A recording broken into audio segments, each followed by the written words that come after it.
Ես եւս մեկ անգամ ես կլսեմ, եթե ուրեմն շտկում կմցնեմ։ Դա։ Հաջողություն։ Բազաջան դադարան, եթե թույլ կտաք, ես իմ շնորհակալական խոսք ասեմ ամեն դեպքում, եթե կարելի է, իհարկե, ինչքան գիտեմ, եւ մեղադրողները եւ դուք ծառայում եք Հայաստանի Հանրապետությանը, ես օրինակ երեք շատ մտածում էի, մի հատ էս բան եզրահանգման եկա,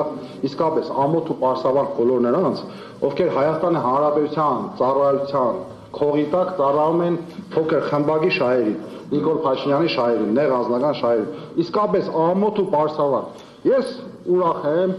լավ է, միանշանակ մի բան էլ ասեմ, այդ սերիական ստախոսը ուշ թե շուտ, ինքը նախ չի կարողանալու այս բանդերով ինձ լռեցնի, կամ ստեղ եղածներին, ամեն դեպքում ես իմ տեղը պատասխանեմ, չի կարողանալու լռեցնի, ուշ թե շուտ մենք բոլորովս միասին կյանքի ենք կոչելու մեր բոլորի բաղձալի նպատակը եւ Հայաստանը ազատագրելու ենք օտար ազդեցության գործիչներից, անձնով Նիկոլ Փաշինյանից, այսքանը։